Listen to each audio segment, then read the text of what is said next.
Percaya nggak, cake selembut ini tanpa pengembang? Ini tuh rasa alpukat dan juga coklat. Paduan rasa alpukat dan coklat itu udah pasti enak banget ya. Cara buatnya juga sangat gampang dan juga simple. Teman-teman kalau ingin membuatnya juga bisa simak videonya hingga selesai.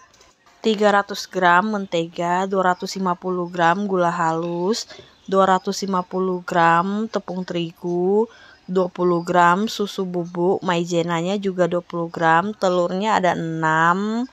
Untuk susu kental manisnya ini 100 gram. Masukkan gula halus ke dalam mentega. Di sini menteganya saya pakai merek Blueband. Jika teman-teman mau ganti dengan butter juga boleh. Nah, susu kental manisnya 100 gram, masukkan juga sekaligus. Oh ya, di sini saya pakai pasta vanila, saya pakainya setengah sendok teh. Mau diganti yang bubuk juga boleh. Nah, ini kita akan kocok sampai kembang. Di sini saya mixer dengan kecepatan paling tinggi selama 8 menit. Yang penting kocoknya ini sampai harus benar-benar kembang ya kalau kita bikin butter cake atau cake mentega. Karena ini kan tanpa pengembang, jadi kita kocok menteganya itu harus benar-benar sampai kembang sempurna. Supaya hasil cake yang kita hasilkan itu lembut moist. Nah, setelah menteganya udah kembang dengan sempurna, kita masukkan telurnya pelan-pelan sambil terus dimixer dengan kecepatan yang paling tinggi. Kita masukkannya satu persatu ya. Pakai cara ini tuh lebih gampang, jadi putih telurnya itu tidak perlu kita kocok dengan terpisah, bisa kita langsung satukan.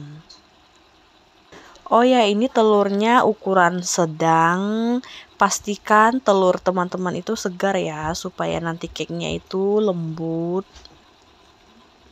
Setelah telurnya semua masuk, saya mixer kembali selama 5 menit.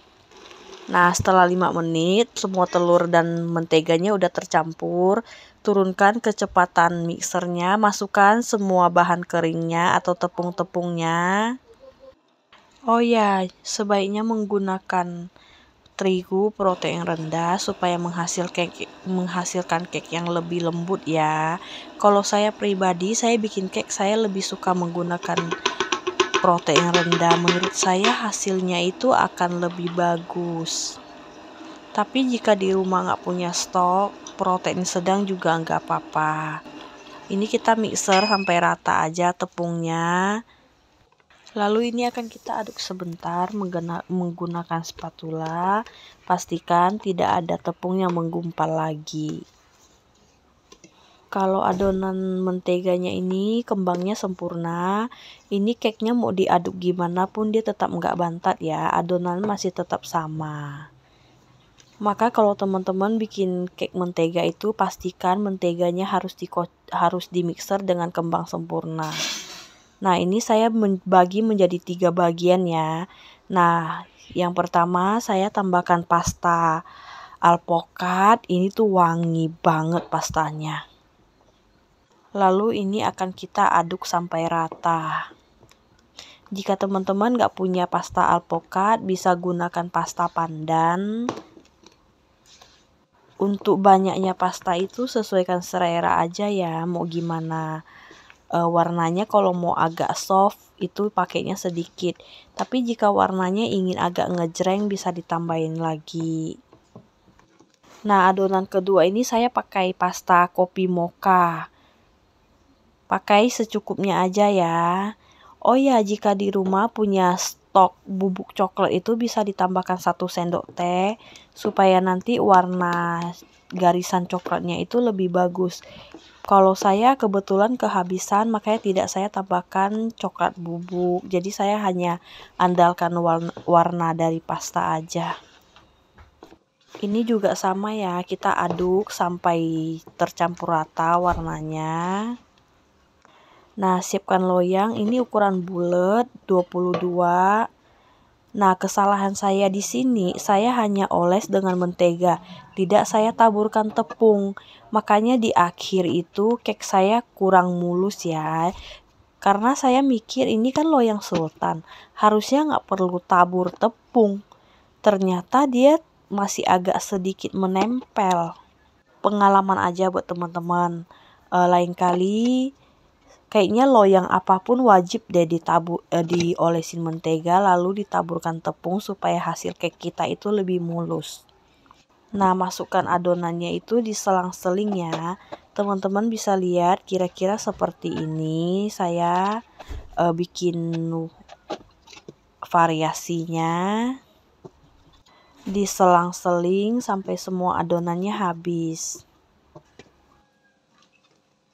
Nah, yang terakhir ini saya bikin motif menggunakan sumpit. Ya, saya juga belum mahir ya buatnya, ya kira-kira seperti ini saya buatnya. Ini udah siap dipanggang. Oh ya, jangan lupa dihentakkan dulu beberapa kali. Panaskan oven. Di sini saya pakai suhu 170 derajat. Panggang sampai kuenya mateng. Kalau saya panggang selama 50 menit atau teman-teman bisa sesuaikan suhu oven masing-masing. Nah, ini cake-nya udah mateng. Cake-nya ini lembut dan juga ngembang banget. Nah, cakep kan teman-teman? Cake-nya walaupun tanpa pengembang tetap kembang. Cake-nya panas-panas, kita langsung keluarkan dari loyang. Nah, di sini nih masalahnya. Agak susah dikeluarin karena nggak ditaburin tepung. Jadi saya jadinya hentakkan beberapa kali dia baru lepas. Nah, jadinya seperti ini kan dia kurang mulus. Harusnya kalau pakai loyang sultan begini tuh saya mikir nggak perlu dioles lagi. Ternyata masih perlu. Nah, ini cake-nya udah dingin. Kita bisa potong sesuaikan selera masing-masing. Ini tuh beneran enak dan juga lembut banget walaupun tanpa pengembang. Nah, kan warna coklatnya ini agak pudar ya. Kalau ditambahkan coklat bubuk itu warnanya menjadi lebih bagus. Nah, setelah dikemas ke dalam mika tuh seperti ini ya. Garisan-garisannya. Jika teman-teman ingin mencobanya di rumah, selamat mencoba. Bye-bye.